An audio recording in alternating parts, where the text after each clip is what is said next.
السلام علیکم ورحمۃ اللہ وبرکاتہ۔ میں ہسپتال میں نرس تھی۔ ہسپتال میں آخری سانس لیتی ہوئی ایک آیا نے میرا ہاتھ پکڑ کر کہا کہ مجھے معاف کر دینا۔ اس نے تکیے کے نیچے سے ایک وصیت نکالی اور بتایا کہ 25 سال پہلے میں نے پیسوں کی لالچ میں تمہیں ہسپتال سے چرا کر بیچا تھا۔ تمہاری رگوں میں جس خاندان کا خون ہے وہ کوئی عام لوگ نہیں، بلکہ میرا نام کائنات ہے اور میں ایک ہسپتال میں نرس تھی۔ میرے ماں باپ تھے اور جب تک وہ تھے سب کچھ ٹھیک لگتا تھا۔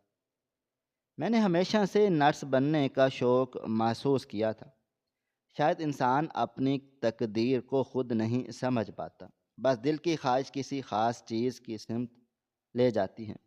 میں نے ہسپتال میں نرس کی تربیت لی اور کام شروع کیا، لیکن وقت کی دھارا نے میرا سب کچھ بدل دیا۔ میرے ماں باپ اچانک اس دنیا سے چلے گئے اور میری زندگی میں بس میں ہی بچ گئی۔ ان کے بغیر زندگی بہت تنہا لگتی۔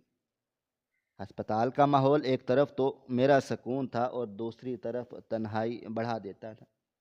میں ہاسٹل میں رہتی تھی کیونکہ ہسپتال بہت بڑا تھا اور یہاں طلباء بھی پڑھتے تھے اور مریضوں کا علاج بھی ہوتا تھا۔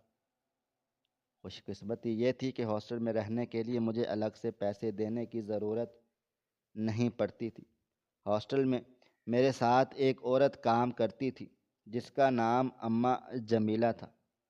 اس نے مجھے ہمیشہ ماں کے جیسا محسوس کرایا تھا۔ وہ میری بہت مدد کرتی تھی، مجھے سکھاتی تھی اور کبھی کبھی بس ایک چھوٹا سا ہاتھ پکڑ کر یہ احساس دلاتی کہ میں اکیلی نہیں ہوں۔ لیکن کچھ باتیں تھیں جو مجھے ہمیشہ سے مشکوک لگتی تھی۔ کبھی کبھی ایسا لگتا تھا کہ وہ مجھ سے کچھ چھپا رہی ہیں یا کچھ عجیب سا کام کرتی ہیں۔ شاید یہ ان کی شخصیت کا حصہ تھا، شاید وہی میں نے کبھی سمجھ نہ پائی ہوں۔ اگرچہ میرے پاس کچھ بھی نہیں تھا، میں اکثر سوچتی تھی کہ اکیلی لڑکی کے لیے اس معاشرے میں زندگی کتنی مشکل ہے۔ لوگ سب جانتے ہیں کہ لڑکیوں کا تحفظ کتنا کم ہے، ان کے لیے مشکلات کتنی بڑھ جاتی ہیں۔ میں نے کبھی یہ سوال کیا کہ میری شادی کون کرے گا اور کیا میں ساری زندگی نرس ہی بنی رہوں گی۔ ہسپتال میں پرانی نرسیں تھیں جنہوں نے ساری زندگی یہی کام کیا تھا۔ ان کی آواز میں تلخی تھی، ان کی باتوں میں تھکن کی چھاپ تھی۔ اکثر کہتی تھیں کہ ہم ساری زندگی لوگوں کی گندگی اٹھاتے رہے، ان کے زخموں کو صاف کرتے رہے اور کچھ نہ ملا، نہ عزت ملی نہ پہچان۔ ہسپتال میں نرس کی قدر اتنی زیادہ نہیں ہوتی تھی۔ بڑے ہسپتالوں میں تو بات الگ تھی، لیکن یہاں یہ آدھا سرکاری ہسپتال تھا، یعنی سیمی گورنمنٹ۔ یہاں بھی بس کبھی عزت ملتی اور کبھی نہیں۔ یہ ماحول مجھے ہمیشہ سوچنے پر مجبور کر دیتا تھا، میں بھی یہیں زندگی گزار دوں گی یا اس سے کچھ بہتر تلاش کروں گی۔ ہر روز جب مریضوں کے زخم صاف کرتی یا انہیں دوا دیتی، میں اپنے دل سے سوال کرتی، کیا یہی سب کچھ ہے؟ اور پھر اماں جمیلہ کی چھوٹی چھوٹی باتیں اور حوصلہ مجھے بتاتے کہ شاید زندگی میں کچھ اچھا ابھی باقی ہے۔ میں نے اپنے دل میں یہ فیصلہ کیا کہ چاہے حالات جیسے بھی ہوں، میں اپنی زندگی کو بہتر بنانے کی کوشش کروں گی۔ میں نے اپنے کام کو سنجیدگی سے لیا، ہر دن نیا سبق سیکھا اور اس دنیا میں اکیلے رہ کر بھی اپنی پہچان بنانے کی کوشش کی۔ ہسپتال میں گزرنے والے لمحات، مریضوں کی تکلیفیں، پرانی نرسز کی تلخی اور اماں جمیلہ کی رہنمائی، سب مل کر میری زندگی کی ایک تصویر بناتے، اور یہ تصویر دکھ کے ساتھ امید کی بھی تھی۔ ایک دن اس ہسپتال میں ایک بہت ہی امیر خاندان آیا تھا۔ وہ خاندان اتنا زیادہ امیر تھا کہ پورے ہسپتال میں جیسے تھلی سی مچ گئی ہو۔ یہ لوگ بہت زیادہ امیر تھے اور ان کے خاندان کی جو بہو تھی، یعنی کہ جو گھر کی عورت تھی، اس کی طبیعت خراب۔ اسی کو اس ہسپتال میں لایا گیا اور ہر طرف سے اس طرح سے پیش آنے کی کوشش کی جا رہی تھی جیسے کوئی مہارانی آ گئی ہو۔ پورا ہسپتال ادھر سے ادھر ہو چکا تھا، صفائی کا بھرپور خیال رکھا جا رہا تھا اور ان کا خیال بہت زیادہ کرنے کی کوشش کی جا رہی تھی، اور میں نے تو ان سے دور کو ہی دیکھا، وہ تو پوری طرح بھی نہیں، لیکن واقعی عورت بڑی کمال کی تھی۔ ان کا نام تھا سائمہ لودھی، جو اس شہر کے مشہور بزنس مین کی بیوی تھی جس کا نام تھا سلمان لودھی۔ اور لودھی خاندان کے بارے میں مشہور تھا کہ یہ لوگ بہت زیادہ امیر تھے اور ان کے لیے سڑکوں پہ ٹریفک رک جایا کرتی تھی۔ میں سوچتی تھی کہ کیسے کیسے امیر لوگ ہیں اور ہم ایک ہیں، لوگوں کی گندگی اٹھانے والا کام کرتے ہیں، ہماری کوئی عزت نہیں۔ امیروں کو دیکھ کے غریب لوگ یہی سوچتے ہیں کہ کاش بھی ہم ایسے ہی امیر ہو جاتے، کاش ہمارے پاس بھی اتنا سب کچھ ہوتا۔ لیکن میں یہاں پر کام کرتی تھی، میں باقی نرسوں کی طرح نہیں تھی۔ میں نے کبھی بھی کسی سے منہ پھاڑ کے مبارکی نہیں مانگی تھی، مجھے یہ کام سب اچھے نہیں لگتے تھے۔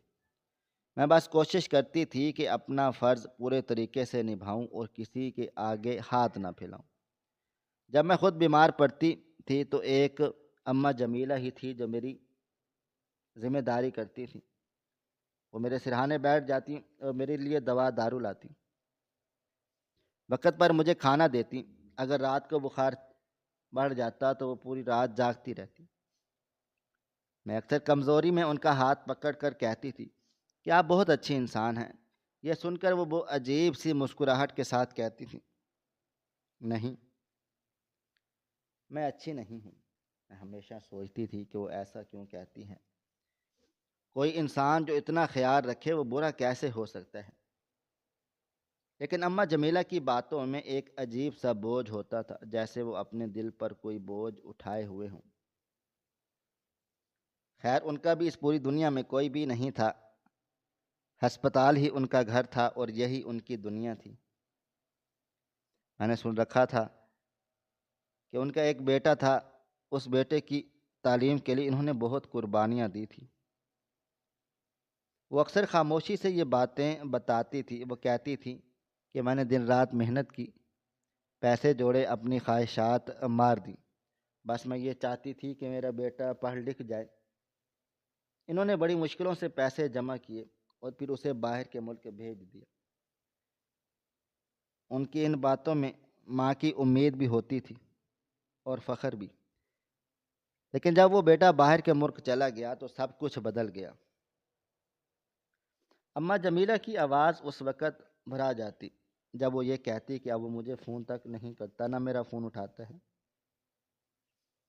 وہ کہتی تھی کہ اب وہ مجھے فون نہیں کرتا، نہ میرا فون اٹھاتا ہے، کہ میرا بیٹا مجھے دھوکہ دے کے چلا گیا ہے۔ وہ یہ جملہ بہت ہی دھیمے آواز میں بولتی تھی، لیکن اس میں درد بہت گہرا ہوتا تھا۔ شاید اسی دن کے بعد وہ بہت زیادہ چپ رہنے لگ گئی تھی۔ پہلے جو عورت سب سے بات چیت کر لیا کرتی تھی وہ اب زیادہ تر خاموش رہتی تھی۔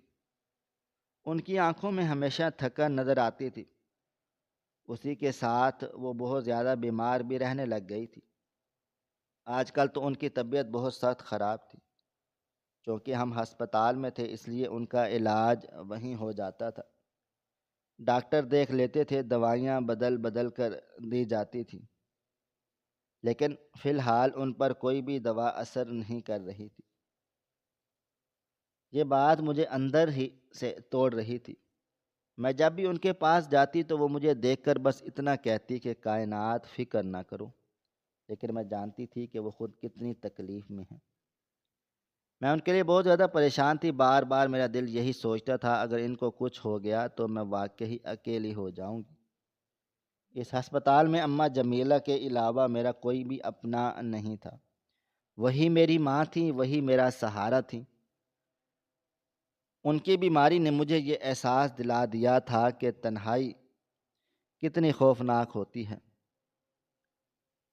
میں ہر لمحہ دعا کی طرح یہی سوچتی رہتی تھی کہ اماں ٹھیک ہو جائیں، کیونکہ ان کے بغیر میری زندگی اور بھی خالی ہو جائے گی۔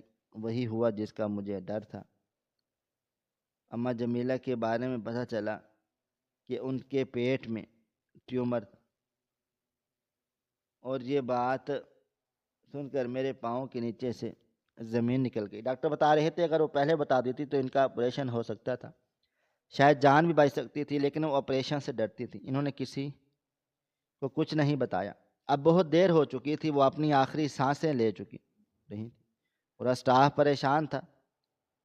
اس ہسپتال میں ان کی سروس کو 25 سال ہو چکے تھے۔ کوئی ڈاکٹر ہو، نرس ہو یا وارڈ بوائے، سب انہیں کو جانتے تھے۔ سبھی کے دل پر ایک بوجھ سا تھا کہ وارڈ میں خاموشی تھی، مشینوں کی آوازیں بھی بہت عجیب سی لگ رہی تھیں۔ اسی دوران ایک نرس نے بہت عجیب بات کی۔ اس نے کہا کہ بس اچھا ہے، مر جائے تو اچھا ہے۔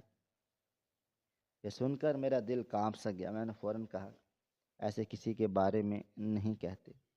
تمہارا کیا بگاڑا ہے؟ انہوں نے، وہ دنیا سے جانے والی ہیں، اپنی آخری سانسیں لے رہی ہیں، اور تم ان کے مرنے پر خوش ہو رہی ہو۔ وہ نرس بڑی لاپرواہی سے بولی کہ تمہیں نہیں پتہ ان کے پیچھے ایک سکینڈل آیا تھا، انہوں نے بڑی چلاکی سے چھپا دیا تھا۔ پتہ چلا تھا انہوں نے کسی بچے کو ہسپتال سے غائب کروا دیا ہے اور کسی کو بیچ دیا ہے۔ یہ سن کر مجھے جیسے کسی نے تھپڑ مار دیا ہو۔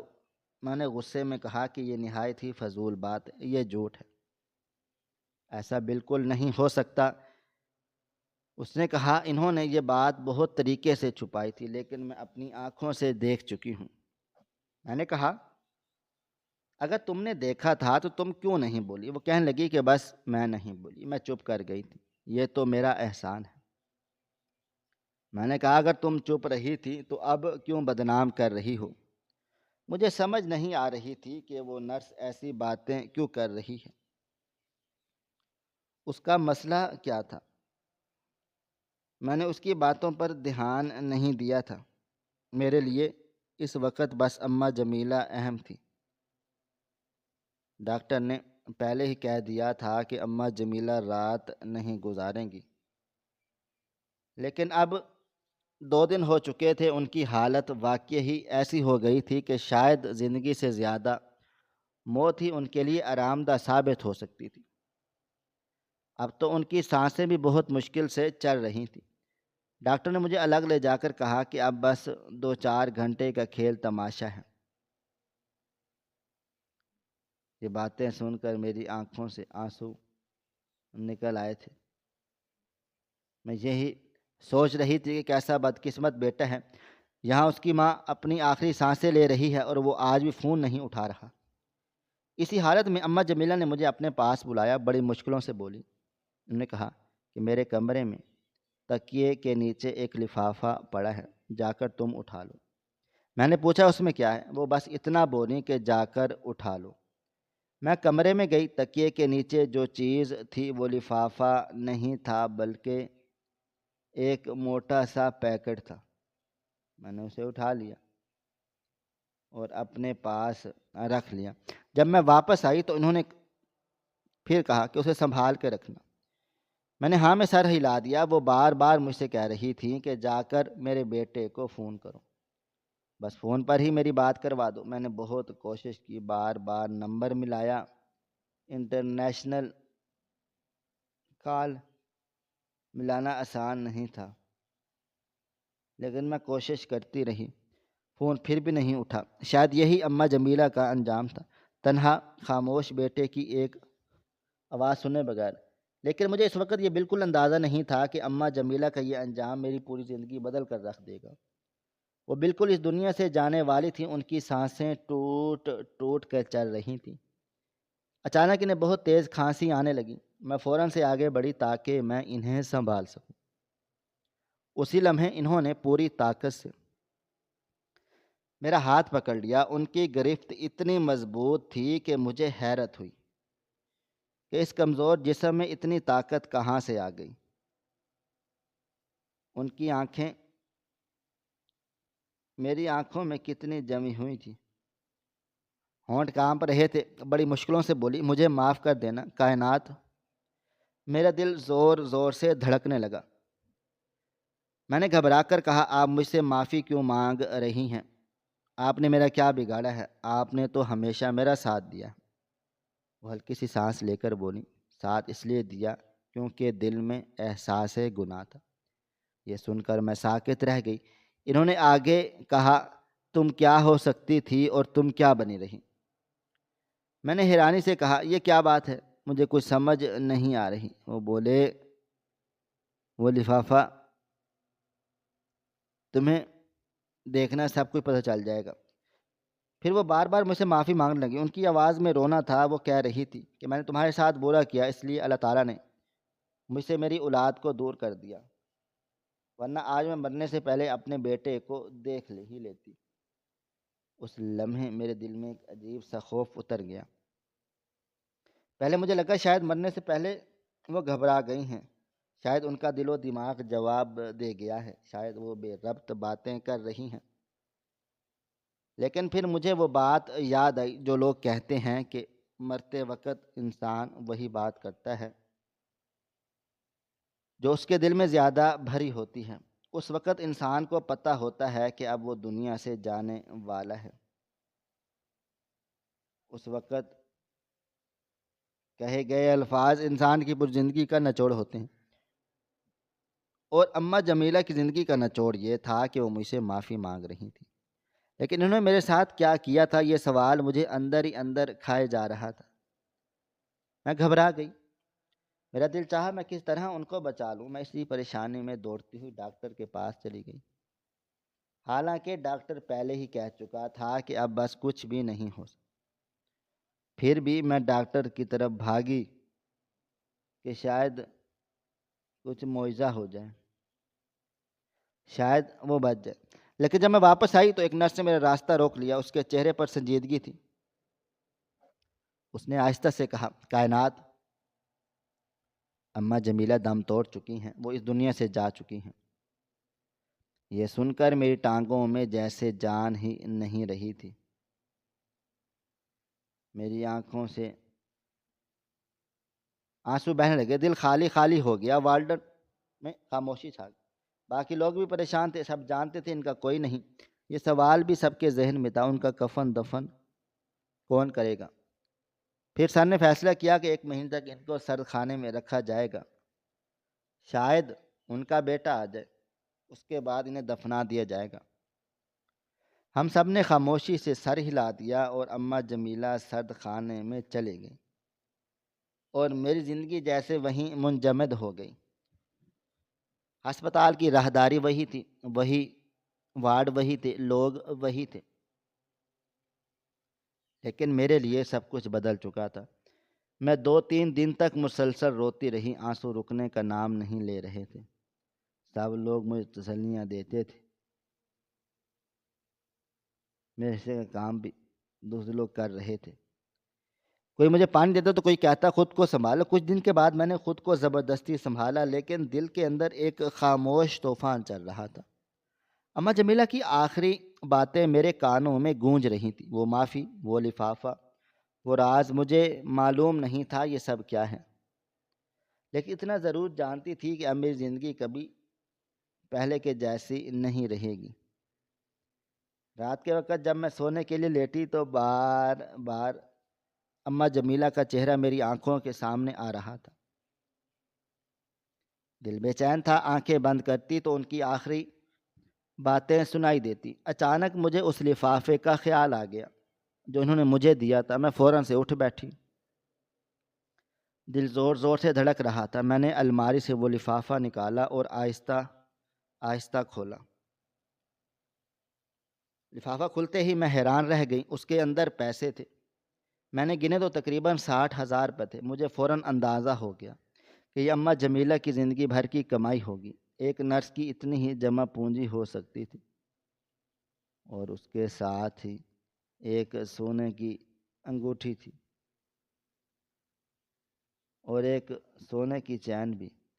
یہ سب چیزیں تھی وہیں جو میں نے انہیں ہمیشہ پہنے دیکھا تھا۔ وہ اکثر کہا کرتی تھی کہ مجھے سونا پہننے کا بڑا شوق ہے، ان چیزوں کو دیکھ کر میری آنکھوں سے آنسو بہنے لگے۔ ان کے پاس جو کچھ بھی تھا وہ سب میرے لیے چھوڑ کر چلی گئیں۔ ان کے پاس اس کے علاوہ اور کچھ بھی نہیں تھا، لیکن اس لفافے میں ایک خط تھا۔ میں نے کانپتے ہوئے ہاتھوں سے وہ خط نکالا۔ دل میں ایک عجیب سا خوف تھا، آنکھوں میں آنسو پہلے ہی تھے۔ میں نے خط پڑھنا شروع کر دیا۔ خط کا آغاز میرے نام سے تھا، لکھا ہوا تھا، پیاری کائنات۔ یہ دیکھ کر مجھے ایک لمحے کے لیے خوشی بھی ہوئی کہ انہوں نے جانے سے پہلے میرے لیے خط لکھا۔ آگے لکھا ہوا تھا کہ مجھے پتہ ہے میں اس دنیا سے جانے والی ہوں، اور جو باتیں میں اس خط میں لکھ رہی ہوں وہ مجھے تمہیں بہت پہلے بتانی چاہیے تھی، لیکن میرے اندر ہمت نہیں تھی، کیونکہ تمہیں ایک دفعہ اگر سب پتہ چل گیا تو مجھے تم کبھی معاف نہیں کرو گی۔ یہ جملہ پڑھ کر میں وہیں رک گئی۔ میں سوچنے لگی کہ میں انہیں کیوں معاف نہ کرتی، وہ تو میرے ماں کے جیسی تھی۔ میں نے دل کو سنبھالا اور آگے پڑھنا شروع کیا۔ خط میں لکھا تھا کہ یہ آج سے 20 سال پہلے کی بات ہے۔ ایک بہت امیر خاتون ہسپتال میں بچہ پیدا کرنے کے لیے آئی تھی۔ اس خاتون کی ایک دشمن بھی تھی جو یہ چاہتی تھی کہ اس کی اولاد دنیا میں نہ آئے، اور اگر آئے تو وہ بچہ اسے دے دیا جائے۔ وہ عورت کوئی عام سی تھی اور شاید کسی زمانے میں اس کے گھر میں کام کاج کرتی تھی، اور اس امیر عورت نے اس کے ساتھ بہت برا کیا تھا۔ اس دشمن عورت نے مجھے پیسوں کا لالچ دیا اور میں لالچ میں آ گئی۔ آگے لکھا تھا کہ میں نے اس امیر عورت کی گود سے اس کا بچہ اٹھا لیا تھا، اور وہ بچی تھی۔ میں نے انہیں بتایا کہ بچی مردہ پیدا ہوئی ہے، اور کسی اور کی مردہ بچی دکھا دی۔ یہ سب کرنا بہت مشکل تھا، لیکن میں نے یہ سب کر لیا۔ اس کے بدلے مجھے بہت سارے پیسے ملے۔ وہ پیسے میں نے اپنے بیٹے کے لیے جمع کیے، کیونکہ اس کے اسکول کی فیس دینی تھی۔ خط میں مزید لکھا تھا، بعد میں مجھے پتہ چلا اس عورت نے بچی کو صرف بدلہ لینے کے لیے گود لیا تھا، وہ اس بچی کا زیادہ خیال نہیں رکھتی تھی۔ جب تک وہ لڑکی جوان ہوئی وہ عورت بھی اس دنیا سے چلی گئی، اور اس کا شوہر بھی۔ دونوں کو اپنی اپنی سزا مل گئی۔ پھر وہ جملہ آیا جس نے میری پوری دنیا ہلا ڈالی تھی۔ وہ لڑکی کوئی اور نہیں، تم تھی۔ کائنات، تم وہی بچی ہو جسے میں نے ایک امیر عورت کی گود سے نکال کر اس کے دشمن کے حوالے کیا۔ وہ امیر عورت کوئی اور نہیں، سائمہ لودھی تھی۔ تم لودھی خاندان کی بیٹی ہو، سلمان لودھی تمہارا باپ ہے۔ یہ پڑھتے ہی میرے ہاتھ سے خط گر گیا۔ میرے ہاتھ پاؤں کانپنے لگے، دل جیسے سینے سے باہر نکل آئے گا۔ میں نے خط دوبارہ اٹھایا اور پھر سے پڑھا، ایک ایک لفظ، ایک ایک سطر۔ یہ سب جھوٹ بھی ہو سکتا تھا، لیکن یہ کیسا جھوٹ تھا؟ اماں جمیلہ مجھ سے جھوٹ کیوں بولتی؟ وہ مرنے سے پہلے کیوں ایسا خط لکھتی؟ اگر یہ سب کچھ سچ تھا تو اس کا مطلب یہ تھا کہ میں ایک امیر خاندان کی بیٹی تھی۔ میرا اصل گھر کچھ اور تھا، میری اصل پہچان کچھ اور تھی، اور اماں جمیلہ کی وجہ سے میری پوری زندگی بدل گئی۔ اس لیے وہ مجھ سے بار بار معافی مانگ رہی تھی۔ اس لیے ان کی آنکھوں میں وہ خوف تھا، اس لیے ان کا دل بوجھل تھا۔ خط کے آخر میں لکھا تھا، اگر ہو سکے تو مجھے معاف کر دینا۔ میں بہت زیادہ مجبور تھی۔ پوری رات مجھے نیند نہیں آئی۔ میں بستر پر لیٹی چھت کو دیکھتی رہ گئی۔ کبھی آنسو بہتے اور کبھی دل سن ہو جاتا۔ میں سوچتی رہی کہ اب میں کیا کروں؟ کیا میں اس خاندان کے پاس جاؤں گی؟ کیا میں انہیں سب بتا دوں گی؟ کیا وہ مجھے قبول کر لیں گے، یا میں پھر سے ٹھکرا دی جاؤں گی؟ اس رات کے بعد میری زندگی کا سکون ہمیشہ ہمیشہ کے لیے ختم ہو چکا تھا۔ میں نے یہی سوچا ہوا تھا کہ میں جا کر ان لوگوں سے ملوں گی، لیکن کیسے جاتی، کس طرح سے جاتی؟ یہ سب میرے لیے بہت عجیب سا تھا۔ میں خود کو پہچان نہیں پا رہی تھی۔ کبھی کبھی لگتا تھا یہ سب سچ ہے، اور کبھی کبھی لگتا تھا کہ یہ سب ایک ڈراؤنا خواب ہے۔ دل میں سوال ہی سوال تھے اور کسی کے پاس جواب نہیں تھا۔ اس نرس کے پاس گئی جس نے اس دن اماں جمیلہ کے بارے میں باتیں کی تھیں۔ میں نے اس سے پوچھا تو اس نے بغیر کسی ہچکچاہٹ کے کہا، ہاں، اماں جمیلہ کے بارے میں مشہور تھا کہ انہوں نے اگر اپنے بیٹے کو باہر بھیجا ہے تو وہ ایسے نہیں بھیجا، وہ بچے ادھر سے ادھر کرنے کا کام کرتے تھے۔ یہ بات سن کر میرے دل میں ایک ٹھیس اٹھی۔ اب تو مجھے بھی یقین ہونے لگا کیونکہ میں خود ایک ایسا ہی بچہ تھی جس کی زندگی انہوں نے برباد کی تھی۔ میں نے چھٹی لی اور لودھی خاندان کے گھر کی طرف گئی۔ میں نے پہلے ہی پتہ کر لیا تھا کہ وہ کہاں رہتے ہیں۔ جب میں دور سے اس گھر کو دیکھنے لگی تو میرے قدم وہیں رک گئے۔ وہ گھر نہیں تھا، وہ پورا ایک بنگلہ تھا، اور اونچی اونچی دیواریں، بڑا سا گیٹ، ہر چیز شان و شوکت کی گواہی دے رہی تھی۔ میرے دل میں ایک عجیب سا درد اٹھا۔ آج یہ میرا گھر ہوتا، میں اس گھر کی بیٹی ہوتی، میں اسی آنگن میں پلی بڑی ہوتی۔ میں یہ بھی جان چکی تھی کہ میرے بعد لودھی صاحب کی کوئی اولاد نہیں ہوئی ہوگی۔ اس کا مطلب یہ تھا کہ میں ان کی اکلوتی وارث تھی۔ یہ سوچ میرے لیے مزید بوجھ بن گئی۔ میں گیٹ کے سامنے کھڑی رہی۔ کچھ لمحے میں یہ فیصلہ نہیں کر پا رہی تھی کہ اندر جاؤں یا واپس لوٹ جاؤں۔ آخر میں ہمت کر کے میں نے دروازے پر جا کر بتایا کہ مجھے ملنا ہے۔ وہاں بیٹھا ہوا چوکیدار مجھے دیکھ کر ہنسنے لگا۔ اس نے طنزیہ انداز میں کہا، ایسے تھوڑی کوئی اندر چلا جاتا ہے۔ اس نے پوچھا، تم کون ہو؟ تم کہیں سے بھی تو ان کی رشتہ دار نہیں لگ رہی۔ اس لمحے مجھے سمجھ نہیں آ رہی تھی کہ میں انہیں کیا بتاؤں۔ میں خود بھی نہیں چاہتی تھی جانتی کہ میں کون ہوں۔ میں نے بس اتنا کہا کہ مجھے ایک دفعہ ملنے دو۔ اس نے صاف انکار کر دیا۔ اس نے کہا، ایسے نہیں مل سکتے، ویسے بھی آج کل بڑی بیوی کی طبیعت خراب، وہ کسی سے نہیں ملتی۔ میں نے بے اختیار کہا کہ وہ مجھ سے ملیں گی تو ٹھیک ٹھاک ہو جائیں گی۔ وہ یہ سن کر اور زیادہ غصے میں آ گئی تھی۔ اس نے کہا، بی بی تو ہے کون؟ کیا الٹی سیدھی باتیں کر رہی ہے؟ یہاں سے چلے جاؤ۔ میں خاموشی سے وہاں سے واپس لوٹ آئی۔ میرے قدم بھاری ہو چکے تھے، دل ٹوٹ چکا تھا۔ میں واپس ہسپتال کے ہاسٹل آ گئی۔ اس رات میں بہت دیر تک جاگتی رہ گئی تھی۔ عجیب بات یہ تھی کہ اب میرے دل میں اماں جمیلے کے لیے نفرت سی پیدا ہونے لگ گئی تھی، اور جس عورت کو میں نے اپنا محافظ سمجھتی رہی وہی عورت میری زندگی کی سب سے بڑی دشمن نکلی۔ اس نے میری پوری زندگی برباد کر دی۔ وہ یہ راز مجھے پہلے بھی بتا سکتی تھی، لیکن مجھے سچ بتا کر شاید وہ اپنی اصل پہچان تلاش کر لیتی۔ اس نے لیکن مرتے دم تک مجھے اندھیرے میں رکھا۔ جانے سے پہلے اس نے یہ بات پوری طرح واضح نہیں کی۔ اس کا مطلب یہ تھا کہ میری زندگی کا سب سے بڑا ویلن وہی عورت تھی جسے میں اپنی ماں سمجھتی رہی۔ یہ احساس میرے لیے سب سے زیادہ تکلیف دہ تھا۔ اس کے بعد یہ خیال آیا مجھے کہ اس طرح سے اچانک جانا ٹھیک نہ تھا۔ اگر میں اس طرح دوبارہ جاتی تو لوگ میری بات کبھی نہ مانتے۔ ظاہر سی بات ہے، وہ لوگ بڑے تھے اور میں ایک معمولی سی نرس تھی۔ میری بات ان کے لیے کوئی معنی نہ رکھتی تھی، اس لیے میں نے فیصلہ کیا کہ اب میں پوری تیاری کے ساتھ جاؤں گی۔ میں نے سب سے پہلے اپنے ماں باپ کی تصویر نکالی، جن کو میں اب تک اپنا ماں باپ سمجھتی رہی۔ دل میں ایک تلخی تھی، لیکن پھر بھی وہی میری پہچان بنے رہے تھے۔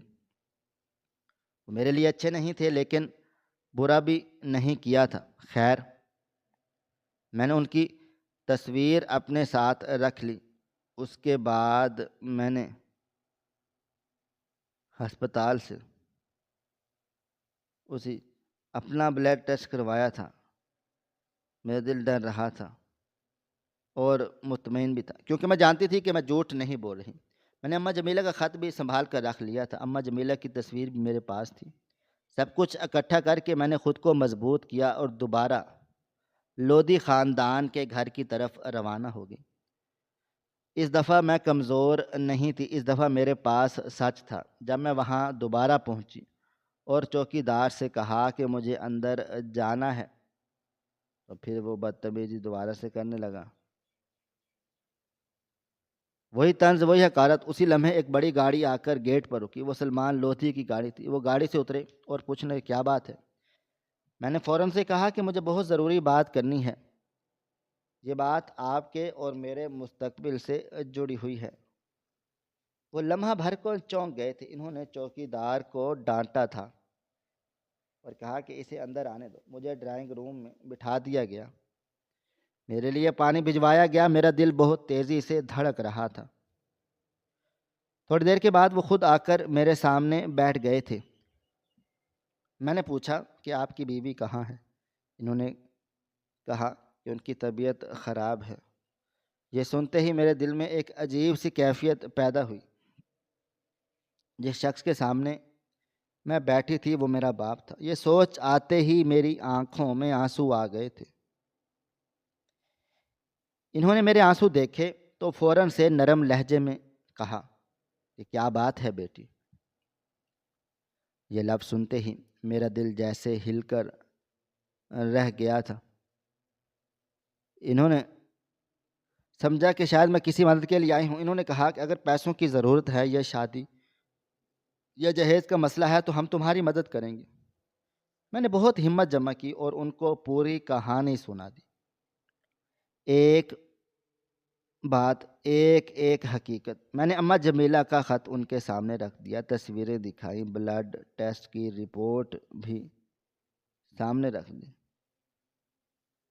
اور وہ خاموشی سے سب کچھ دیکھتے رہے۔ ان کے چہرے کا رنگ بدلتا جا رہا تھا۔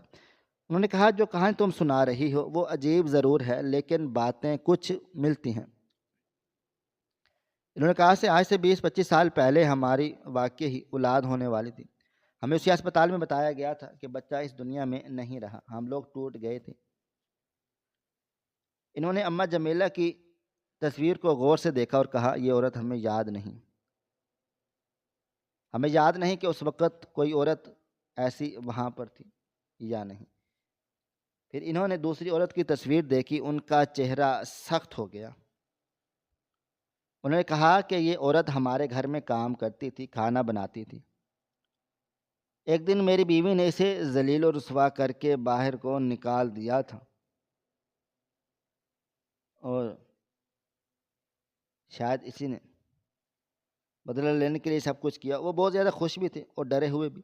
انہوں نے کہا کہ ہم بہت امیر لوگ ہیں، ہمیں یہ بھی دیکھنا ہوگا کہیں یہ کوئی سازش یا جھوٹ تو نہیں۔ میں نے فوراً سے کہا میں کوئی کہانی نہیں بنا رہی، آپ چاہیں تو ڈی این اے ٹیسٹ کروا لیں۔ انہوں نے بغیر سوچے سمجھے کہا ہاں ڈی این اے ٹیسٹ تو کروانا ہی پڑے گا۔ اگر یہ سچ ہوا اور واقعی تم ہماری بچھڑی ہوئی بیٹی ہوئی تو میری بیوی ضرور ٹھیک ہو جائے گی، کیونکہ وہ اسی غم کو دل سے لگائے ہوئے بیٹھی ہیں۔ ہم دیر گئے کیے بغیر شہر کی سب سے بڑی لیبارٹری پہنچ گئے۔ وہاں ہمارے سیمپل لے لیے گئے۔ سلمان لودھی نے خود ہدایات دیں کہ بغیر کسی قسم کی جلدی نہ کی جائے، رزلٹ صحیح اور ایکوریٹ ہونا چاہیے۔ لیبارٹری والوں نے کہا کہ 2 دن لگیں گے۔ سلمان لودھی نے کہا میری طرف دیکھ کر اگر تم واقعی میری بیٹی ہو تو تمہیں میں ایک دن بھی اس گندے ہاسٹل میں نہیں رہنے دوں گا، اور اگر تم میری بیٹی نہ بھی ہو تب بھی تم میرے گیسٹ روم میں ہاؤس میں رہو گی، مجھے کوئی فرق نہیں پڑتا۔ میں گیسٹ ہاؤس میں منتقل ہو گئی۔ وہاں مجھے اچھا کھانا ملتا تھا، سکون تھا، صاف بستر تھا، لیکن سب سے بڑھ کر میرے دل میں سکون تھا کیونکہ میں جھوٹی نہیں تھی۔ اب بس 2 دن باقی تھے۔ 2 دن کے بعد میں زندگی بدلنے والی تھی، یا تو میں لودھی خاندان کی بیٹی بننے والی تھی یا پھر ایک بار تنہا کائنات۔ لیکن اس بار مجھے ڈر لگ رہا تھا کیونکہ سچ میرے ساتھ تھا۔ 2 دن تک میرا کھانا پینا سب کچھ گیسٹ ہاؤس کے اندر ہی آتا رہا، میں باہر نہیں نکلی تھی۔ میں زیادہ تر کمرے میں ہی رہتی تھی، کھڑکی سے باہر دیکھتی اور سوچتی رہتی کہ زندگی مجھے کہاں سے کہاں لے آئی ہے۔ میرے لیے کپڑوں کا بھی انتظام ہو گیا تھا، نئے سوٹ الماری میں رکھ دیے گئے تھے، جوتے بھی رکھے گئے تھے، نرم بستر تھا، خاموشی تھی، سکون تھا۔ لیکن میرے دل کے اندر طوفان برپا تھا۔ میں سوچتی تھی کہ یہ لوگ واقعی برے نہیں ہیں، ان کے رویے میں نرمی تھی، خیال تھا، احترام تھا، لیکن اماں جمیلہ نے ان کے ساتھ جو کچھ بھی کیا وہ بہت بڑا ظلم تھا، اور ظلم کا بوجھ میری پوری زندگی پر رہا تھا۔ 2 دن گزر چکے، آج کا دن مجھ پر سب سے زیادہ بھاری لگ رہا تھا۔ صبح سے ہی دل عجیب سا گھبرا رہا تھا۔ میں نے ناشتہ کیا لیکن دل نہیں لگ رہا تھا۔ میں نے قرآن پاک کھولا لیکن نظریں ٹھہر نہیں پا رہی تھیں۔ کبھی دل کہتا تھا کہ سب سچ ہے، کبھی ڈر لگتا تھا کہیں اماں جمیلہ نے جھوٹ تو نہیں بولا، کہیں ایسا تو نہیں کہ جاتے جاتے ان کے دماغ کا فطور ہو اور انہوں نے بلا وجہ وہ خط لکھ دیا ہو۔ اگر میرا خط جھوٹ نکلا اور تو میں کہاں جاؤں گی، کس منہ سے واپس ہاسٹل جاؤں گی؟ پورا دن انہی سوچوں میں گزر گیا۔ شام ہونے لگی، سورج ڈھلنے لگا، میرا دل اور تیزی سے دھڑکنے لگا۔ اچانک دروازے پر ہلکی سی دستک ہوئی۔ سلمان لودھی اجازت لے کر اندر کو داخل ہوئے۔ ان کے ہاتھ میں ایک فائل تھی، ان کی آنکھیں لال سرخ تھی، وہ اندر آتے ہی رو پڑے۔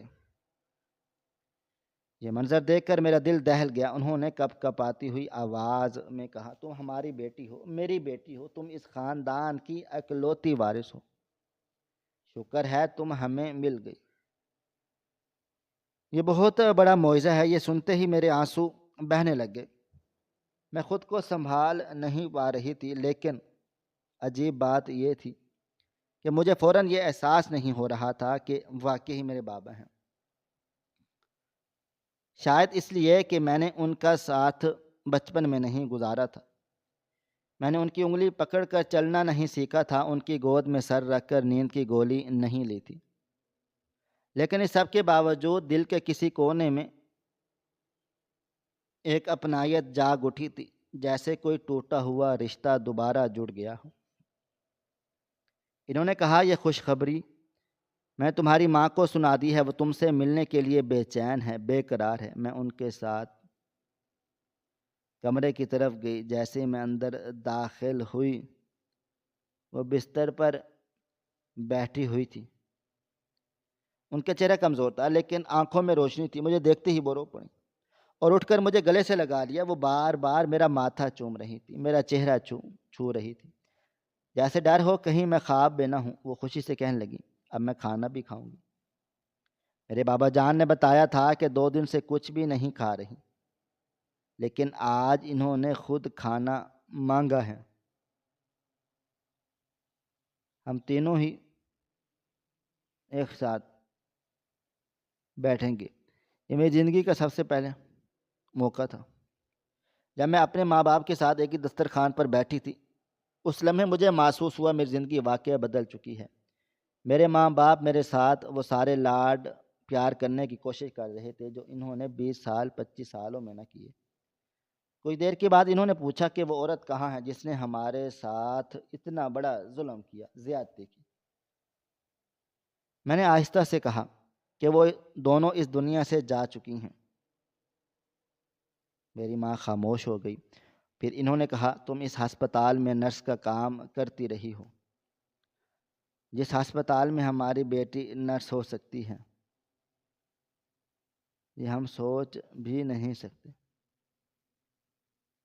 اور سکتے۔ میں نے انہیں بتانا چاہا کہ وہ میری زندگی کا حصہ تھا، مجھے اس پر شرمندگی نہیں۔ وقت گزر گیا، وہی زندگی مجھے مضبوط بنا گئی، لیکن میں نے یہ بھی کہا کہ اس ہسپتال میں نرسز کی عزت نہیں ہوتی اور تنخواہیں بھی بہت کم دی جاتی ہیں۔ وہ غور سے سنتے رہے۔ اگلے دن مجھے خبر مل گئی کہ میرے بابا جان نے وہ ہسپتال خرید لیا ہے۔